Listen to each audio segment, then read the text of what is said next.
পূর্ব বর্ধমানের রায়না 2 ব্লকের মাধবডিহি ব্লক প্রাথমিক হাসপাতালে গভীর রাতে আগুন লাগার ঘটনায় চাঞ্চল্য ছড়িয়েছে। অল্পের জন্য বড়সড় বিপদের হাত থেকে রক্ষা পায় হাসপাতাল। ঘটনার পর হাসপাতাল প্রশাসনের বিরুদ্ধে ক্ষোভে ফেটে পড়েছেন এলাকাবাসী।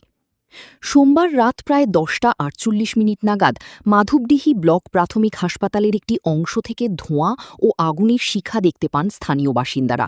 খবর পেয়ে দ্রুত ঘটনাস্থলে পৌঁছায় মাধবডিহি থানার পুলিশ।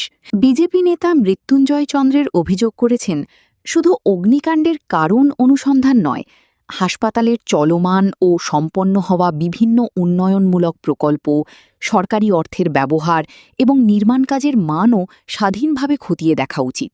পূর্ব বর্ধমান জেলা রায়না বিধানসভা রায়না 2 নম্বর ব্লকের ব্লক হসপিটাল, যেটা মাধবডিহি আলমপুরে অবস্থিত, সেই সরকারি ব্লক হসপিটালে আগুনে সবকিছু পুড়ে ছাই হয়ে গেল।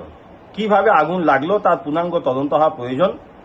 আমাদের কাছে বিশ্বস্ত সূত্রে যে তথ্য আছে, ওখানকার যিনি বিএমএইচ আছেন মির্জা মুজিবুর রহমান এবং যিনি মেডিকেল অফিসার আছেন বিশাল সরকার, এই দুজনের বিরুদ্ধে কিন্তু স্থানীয় মানুষের অনেক ক্ষোভ আছে।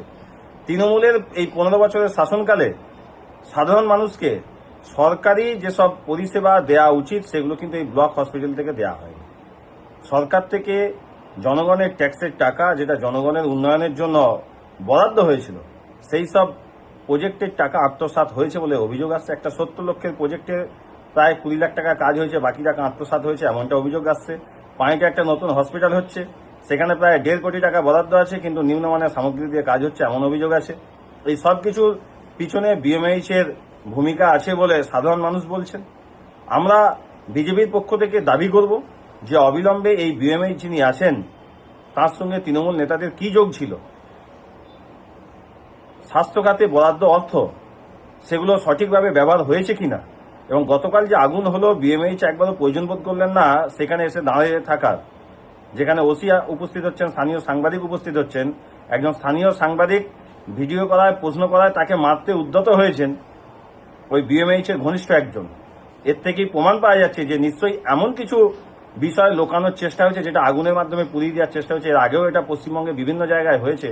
তৃণমূলের শাসনকালে দুর্নীতি ফাইলপত্র পুড়িয়ে দেয়া এবং সেটাকে দুর্ঘটনা বলে চালিয়ে দেয়া, এই ধরনের ঘটনার পূর্ণাঙ্গ তদন্ত করে দোষীদের উপযুক্ত শাস্তি দেয়া হোক, এই আবেদন আমি একজন বিজেপি কার্যকর্তা এবং সমাজসেবী হিসেবে রাখছি। স্থানীয় মানুষ ও পুলিশের যৌথ প্রচেষ্টায় আগুন নিয়ন্ত্রণে আসে।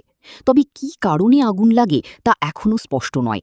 ঘটনার তদন্ত শুরু করেছে পুলিশ। সে তৎপরতার সঙ্গে সবাই কিন্তু হসপিটালে এসে পৌঁছে গেছিল।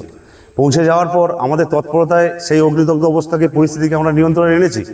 আনার পর আমাদের এমন একটা অপদার্থ বিএমএইচ আছে যে এমন একটা ব্যক্তিকে নির্ধারণ করে রেখেছেন, সে ওই অগ্নিদগ্ধ অবস্থা পরিস্থিতি থেকে নিয়ন্ত্রণ না আনার ব্যবস্থা না করে ও আমাদের উপর যে যারা কাজ করছিল তাদের উপর চড়াও হয়, এবং যে সাংবাদিক ছিল, সাংবাদিক এটা ব্রাইট নয়, এমনি যে রিপোর্টটাকে খবর করার জন্য তার উপর চড়াও হয়ে গেছিল। এদিকে আগুনের ঘটনার পর হাসপাতালের বিএমওইচের বিরুদ্ধে একাধিক অভিযোগ তুলেছেন স্থানীয়রা। তাদের দাবি, দীর্ঘদিন ধরেই প্রশাসনিক গাফিলতি চলছে। পাশাপাশি দায়িত্বপ্রাপ্ত এক কর্মীর দুর্ব্যবহারের অভিযোগও উঠেছে। খবর নিলাম যে বিএমএইচ নেই। কেন নেই? না, উনি কোথাও গেছে। এটা নিত্যদিন হয়, এটা আমি খবর নিয়েছি। নিত্যদিন উনি সবসময় ডিউটিতে থাকেন না, এটা আমি সবাইকেই মোটামুটি বলেছি, আমার নেতৃত্বকে। আমি চাই যে এর ব্যবস্থা খুব তাড়াতাড়ি নেওয়া হোক। তো আমি চাইছি যে তদন্ত করলে নিশ্চয়ই সঠিকটা জানা যাবে, এইটুকুই। স্থানীয়দের দাবি, আগুন লাগার প্রকৃত কারণ, হাসপাতালের নিরাপত্তা ব্যবস্থা এবং সাংবাদিকদের বাধা দেওয়ার অভিযোগ সবকিছুর নিরপেক্ষ তদন্ত করে দোষীদের বিরুদ্ধে উপযুক্ত ব্যবস্থা নেওয়া হোক।